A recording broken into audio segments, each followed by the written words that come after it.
Hello friends, स्वागत है आप सभी का मेरे यूट्यूब चैनल पे। आज हम संख्या पद्धति से कुछ क्वेश्चंस देखेंगे जो कि कंपटीशन एग्जाम्स में बहुत ज़्यादा पूछे जाते हैं। उसमें से एक टॉपिक है इकाई अंक ज्ञात करना। आपको इस तरह से कुछ बड़े नंबर्स दे दिए जाते हैं और उन पर पावर्स लिखे हुए होते हैं और कहा जाता है कि दिए गए नंबर का इकाई अंक क्या होगा। जब हम इसे सॉल्व करेंगे पूरा तो इसका इकाई अंक क्या होगा। ठीक है, देखिए बहुत सारे नंबर लिखे हुए, देखिए 3240 का पावर 67 लिखा हुआ है।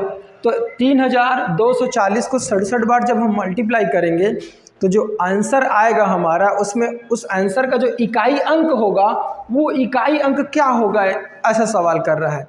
तो ये थोड़ा सा कॉम्प्लिकेटेड है, लेकिन थोड़ा सा ध्यान देंगे तो एकदम आसानी से जो है ऐसे सवालों को हम हल कर सकते हैं। देखिए मैंने आप लोगों के लिए कुछ क्वेश्चंस लिखे हुए हैं और इनको कैसे सॉल्व करना है इसको भी मैंने जो है बताया हुआ है। देखिए हमको बस क्या ध्यान देना है, जब भी अगर सवाल करे कि इकाई अंक ज्ञात करो करके और इस तरह से क्वेश्चन दे दे, ठीक है, तो इसमें दो नंबर लिखे हुए होते हैं। एक इस तरह से 3240 लिखा हुआ है, ये आधार नंबर कहलाता है, ठीक है। और यहाँ पर जो पावर दिखाई दे रहा है ये हम इसको घातांक बोल देंगे या पावर बोल देंगे। बस ये दो ही नंबर हैं, ठीक है। अब इन दो नंबरों में जो आधार नंबर होता है उसका सिर्फ इकाई अंक से हमको मतलब रहता है। किससे रहता है? क्योंकि हमको निकालना है इकाई अंक, तो हम इकाई अंक से ही इस पूरी संख्या में इकाई अंक से ही मतलब रखने वाले हैं। और दूसरा ये पावर से मतलब रखने वाले हैं।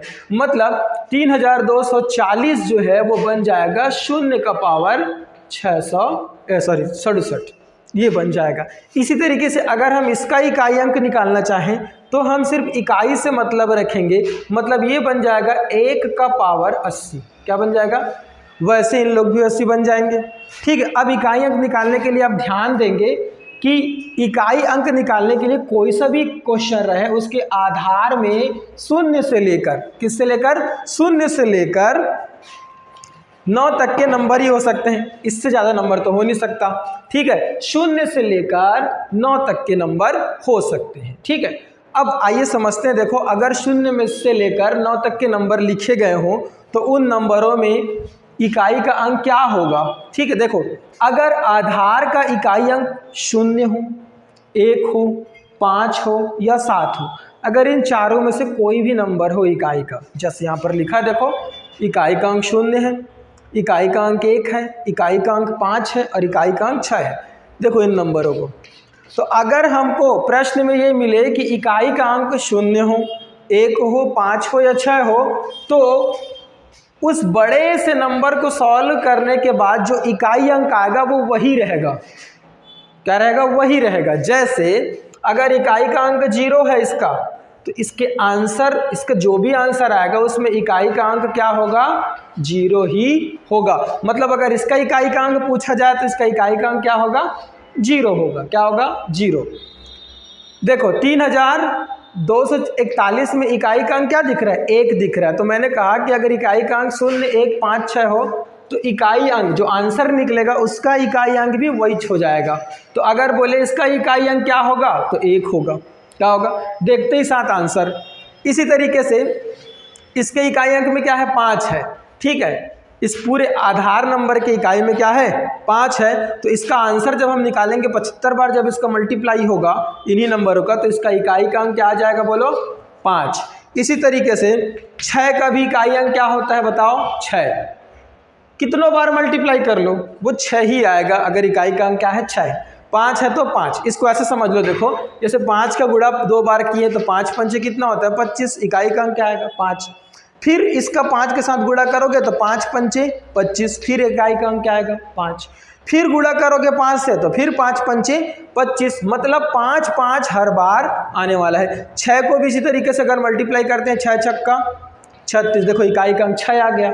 उसके बाद फिर मल्टीप्लाई करोगे, फिर 6 छक्का 36, फिर 6 आएगा आखिरी में।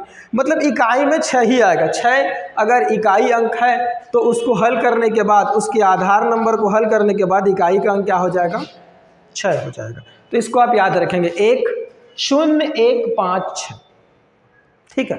तो आधा तो ऐसे ही हल हो गया। अब बच गया 6 नंबर। आइए उनको देखते हैं। देखो अगर आधार में कितना हो? 4 हो। क्या हो? अगर आधार में 4 हो, ठीक है। जैसे यहाँ पर देखो आधार में क्या है? 4 है। तो तो अब इसमें हम लोग को देखना है कि ये जो पावर है ना, ये सम है कि विषम है।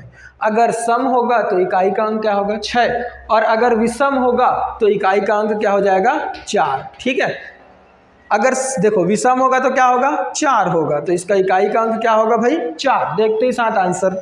इसी तरीके से देखो ये इसका इकाई, देखो ये पावर क्या है, सम है, तो सम है तो इसका इकाई का अंक क्या हो जाएगा 6 हो जाएगा।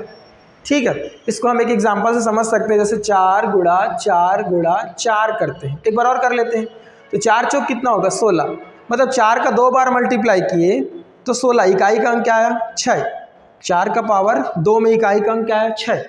3 बार अगर करते हैं तो 6 चौक 24 आ जाएगा, यानी इकाई का अंक क्या आ जाएगा 4 आ जाएगा। फिर एक बार और करोगे, देखो 4 का पावर 3 किए तो इकाई का अंक 4 आ गया। 4 का पावर 4 कर दूं अगर मैं तो फिर 4 चौक कितना हो जाएगा 16, फिर इकाई अंक 6 आ जाएगा। मतलब इकाई का अंक जो है, अगर इकाई में 4 हो तो पावर में हमको क्या चेक करना है, सम और विषम। सम है तो 6 और विषम है तो 4। ठीक है, होप क्या आपको समझ में आया होगा। एक इसी तरीके से आधार का अंक 9 वाला होता है। अगर इकाई का, देखो इकाई क्या है, देखो आधार में 9 है अगर इकाई में, और कोई भी पावर लिखे, ठीक है, तो इसका आंसर इकाई और विषम और सम में देंगे। सम है इकाई का अंक हमेशा 1 होगा, विषम है इकाई का अंक हमेशा 9 होगा। जैसे ये सम है तो इकाई का अंक क्या होगा हमेशा 1 होगा। अगर यही 85 रहता तो क्या हो जाएगा 9 हो जाता। बस इतना ही है, कोई बहुत बड़ा चीज़ नहीं है। बस इसमें इकाई को देखकर जो है सम विषम बताना है।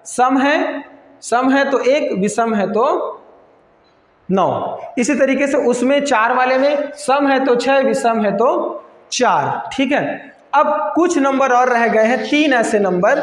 ठीक है, 2, 3 और 7। अगर आधार में आधार संख्या जो भी दिया है उसका इकाई अंक 2 हो, 3 हो या 7 हो तो क्या करेंगे। तो देखो आओ, अगर आधार की जो संख्या है उसके इकाई